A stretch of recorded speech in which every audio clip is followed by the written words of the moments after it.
افلا یعلم اذا بعثر ما فی القبور.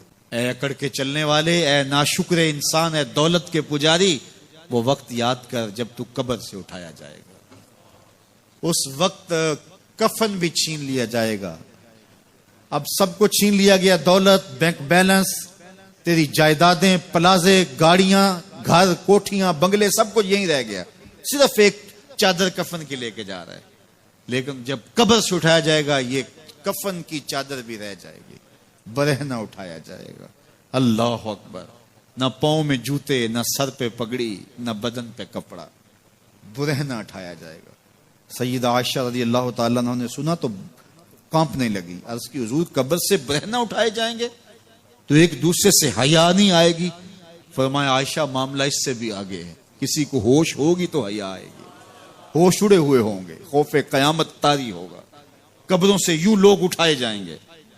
افلا یعلم اذا بعثر ما فی القبور. اب بعثر کا جو مفہوم ہے، جو ترجمہ اور معنی ہے وہ تو رہے. بعثر کا جو صوتی آہنگ ہے، جب بولتے ہوئے ایک جھٹکا لگتا ہے تو قبروں سے اٹھتے ہوئے لوگوں کی کیفیت معلوم کرنے کے لیے بعثر کا صوتی آہنگ ہی کافی ہے. افلا یعلم اذا بعثر ما فی القبور وحصل ما فی الصدور. حصل کے اوپر جو تشدید ہے، یہ معنی کو کتنی خوبصورتی کے ساتھ ایک مجسم پیکر میں سامنے لا رہی ہے. اللہ فرماتا پھر وہ وقت آئے گا جو سینے میں ہوگا وہ تشت ازبام ہو جائے گا. آج آپ مجھے نیک سمجھتے ہیں، میں آپ کو اچھا سمجھتا ہوں، لیکن میرے سینے کے اندر کیا چل رہا ہے یہ آپ کو نہیں پتا. یہ میں تقریر چہک چہک کے کر رہا ہوں، اس کے پیچھے کیا ہے؟ میں آپ کے دل اپنی جانب موڑنا چاہتا ہوں، آپ کی جیبیں خالی کرنا چاہتا ہوں، یا میں آپ کے سامنے پاک اور ستھرا اور بڑا جو ہے وہ نیکوکار بننا چاہتا ہوں، یا میرا مقصد رضائے الہی ہے؟ یہ مجھے پتا ہے، آپ کو نہیں پتا. آپ کہاں ہیں، کہاں کھڑے ہیں، میں آپ کو اچھا سمجھتا ہوں، لیکن آپ کو پتا ہے کہ ہم کہاں کھڑے ہیں. لیکن قیامت کے دن یہ ساری چیزیں سامنے آ جائیں. وَحُصِّلَ مَا فِي الصُّدُورِ. اور سورہ الطارق میں فرمایا یوم تبل السرائر فما لہ من قوت ولا ناصر. اس دن سارے راز کھول دیے جائیں گے اور کوئی طاقت نہیں ہوگی جو ان رازوں کو کھلنے سے روک سکے گا. آج طاقتور کی بات نہیں کھلتی اور کمزور کی بات اچھال دی جاتی ہے، لیکن وہ وقت آنے والا ہے یوم تبل السرائر فما لہ من قوت ولا ناصر. نہ زور کے بل پہ، نہ زر کے بل پہ، نہ کسی اور بل پہ کسی کام کو روکا جا سکے گا. ہر شے تشت ازبام ہو جائے گی. وہ کتنا سخت دن ہوگا.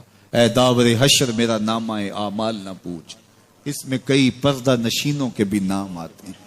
تو وہ کتنا سخت دن ہوگا. وَحُصِّلَ مَا فِي الصُّدُورِ إِنَّ رَبَّهُمْ بِهِمْ يَوْمَئِذٍ لَخَبِيرٌ. بے شک ان کا رب اس دن ان سے خوب باخبر ہوگا. وہ آج بھی باخبر ہے، لیکن آج کئیوں کو یقین نہیں کہ وہ باخبر ہے. لیکن اس دن سب کو یقین ہو جائے گا کہ میرا رب اس سے باخبر ہے. جب پرانی تصویریں چلنا شروع ہو جائیں گی، جب ساری ویڈیو سامنے آ جائے گی، زندگی میں جو کیا، تنہائی میں، اعلانیہ، خفیہ، جہاں جہاں جو کیا، داد عیش دی، سب کچھ تشت ازبام ہوگا. سب کچھ جو ہے وہ سکرین پہ چل رہا ہوگا. کوئی چیز بھی تشت ازبام ہونے سے نہیں رہ جائے گی. تو پھر بندہ کہے گا اوہو یہ تو سب میرے مالک کو پتا تھا. لوگوں کی نظروں سے چھپ سکا، رب کی نگاہوں سے تو نہیں چھپ سکا. اس کی نگاہوں سے کون چھپ سکتا ہے؟ یہ یقین آج اپنی روحوں میں اتار لو، اچھی طرح سے جذب کر لو.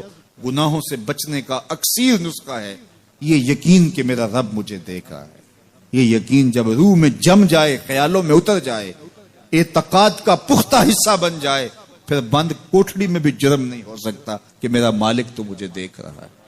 آپ دیکھتے نہیں کہ جب ساتوں دروازے بند کر کے بت کے اوپر موٹا کپڑا ڈال کے زلیخا بولی ہے تلک یوسف اب تو آ جاؤ نا، اب تو کوئی نہیں دیکھ رہا. قال معاذ اللہ. تو جناب یوسف نے کہا میں اللہ کی پناہ میں آتا. اللہ اکبر. تو دروازے بند کر کے لوگوں کی نظروں سے چھپ گئی ہے، اور بے نور آنکھیں رکھنے والے اس پتھر کے بت سے بھی حیا کرتی ہے اور اس پہ بھی پردہ ڈال لیا ہے. جب تو اس جھوٹے خدا سے حیا کرتی ہے، میں سچے خدا سے حیا کیوں نہ کروں جو 7ویں کوٹھڑی میں بھی دیکھتا ہے. اتنی روشنیاں برسی کہ گناہ کا تصور بھی محال ہو جاتا ہے۔ تو یہ یقین کہ میرا اللہ مجھے دیکھ رہا ہے، یہ انسان کی زندگی میں نظم پیدا کرتا ہے۔ آنے والا موسم ماہ سیام رمضان المبارک، یہ ہماری زندگی کے اندر یہ نور داخل کرتا ہے کہ میرا اللہ دیکھ رہا ہے۔ کڑکتی دھوپ، برستی گرمی، زباں کانٹا، ہونٹ خشک، گلا خشک، دروازہ مکفل، ٹھنڈا پانی دستیاب، لیکن ایک گھونٹ بھی حلق سے نیچے نہیں اتارتے کہ میرا اللہ دیکھ رہا ہے۔ وضو کرتے بھی احتیاط کرتے ہیں کہ میرا اللہ مجھے دیکھ رہا ہے۔ کرتے ہیں کہ نہیں کرتے؟ یہ نور ملتا ہے کہ نہیں ملتا؟ اس کو پھر جذب کر لینا چاہیے تاکہ یہ زندگی میں چھا جائے، کیونکہ جو رمضان میں دیکھتا ہے وہ غیر رمضان میں بھی دیکھتا ہے۔ اور پھر پانی نہیں پیتے کہ اللہ دیکھ رہا ہے، کھانا نہیں کھاتے اللہ دیکھ رہا ہے، لیکن جب آنکھ بھٹکتی ہے تو اس وقت اللہ نہیں دیکھتا، جب خیال بہکتا ہے تو اس وقت اللہ نہیں دیکھتا، رشوت میز کے اوپر سے لے رہے ہوں یا نیچے سے لے رہے ہوں تب نہیں اللہ دیکھ رہا ہوتا، اللہ صرف کھانے اور پینے کو دیکھ رہا ہوتا ہے۔ یہ جو ایک نور آیا ہے اس کو جذب کر لیں، پوری زندگی میں پھیلا لیں۔ تو اسی لیے رمضان تقوی بانٹتا ہے، روزہ تقوی بانٹتا ہے، زندگی میں نور اور روشنیاں بھر دیتا ہے۔